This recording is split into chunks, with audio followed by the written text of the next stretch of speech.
Good morning students, welcome to Drive System for Robotics Module 1 contents. In the Module 1 you are supposed to discuss about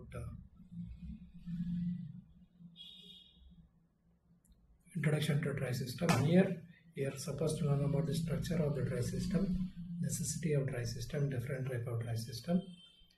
That is one part. Other one is the robot actuators, types of actuators, actuators quality, characteristics of acting system, design consideration for drive system, advantages and limitations of the drive system.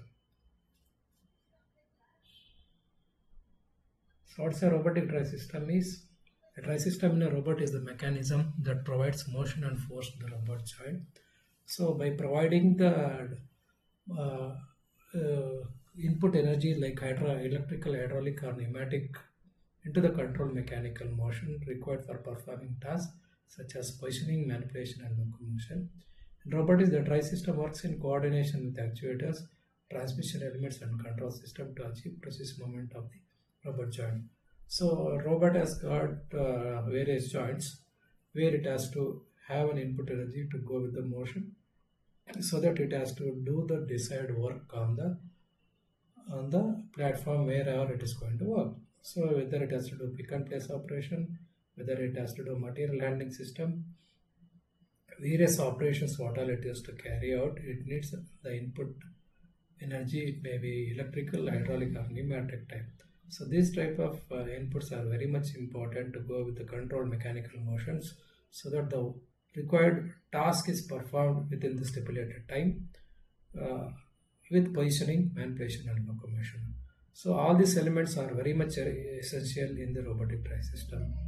So we'll be seeing in detail in the other modules also about the different type of drive system, whether it may be electrical system, it may be a hydraulic system or pneumatic system.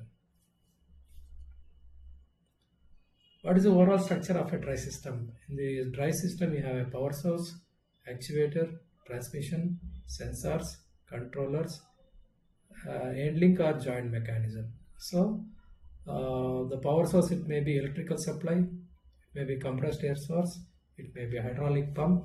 So these are all the power sources which is available.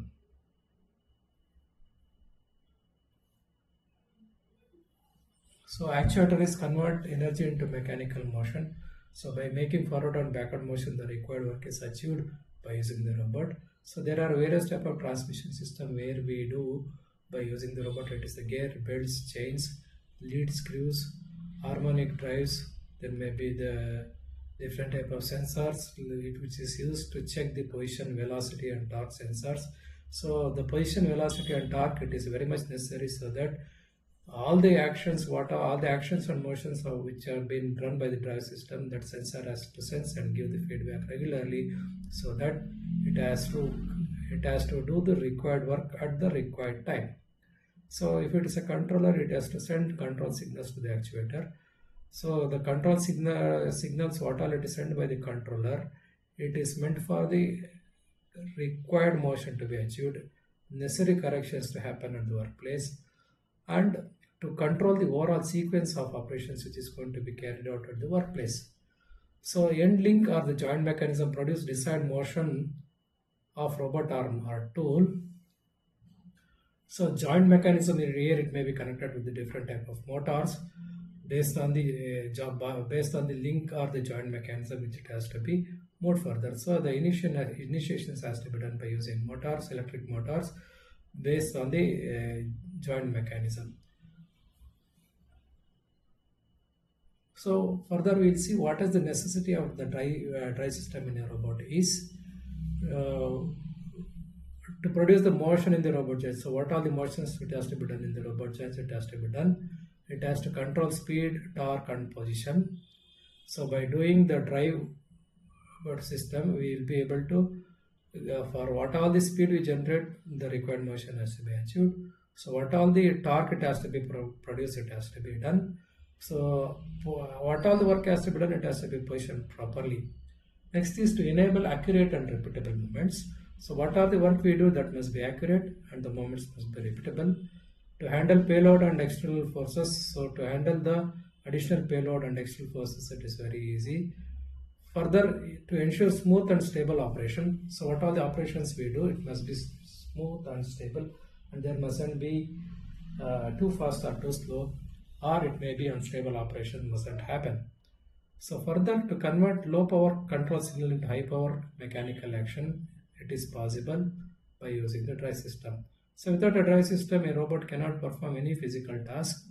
So all these actions has to be controlled to achieve the required motion by the robot joints, and the required work must be done at the stipulated time, and also it must be carried out at the faster rate. So all these drive systems are very much essential for the robot to perform any task at the workplace. What are the different type of drive systems available is electrical drive system, hydraulic drive system, and the pneumatic drive system. So in the hydraulic drive system, we use pressurized hydraulic fluid, which is suitable for heavy duty applications. High force, high torque, smooth motions under heavy loads can be done. It requires pumps, valves, and fluid lines. What are its application is in heavy industrial robots, construction robots, it can be applied. If it is a pneumatic drive system, we use compressed air. It is simple and low cost system. It is installed at the workplace.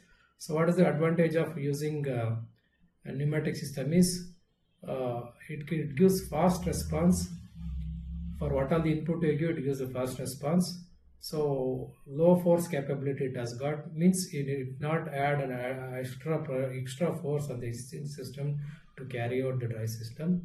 It is less precise compared to the electrical drive system. So in the electrical drives you need a motor which will be heavy and it won't be precise and a use of the electrical drive.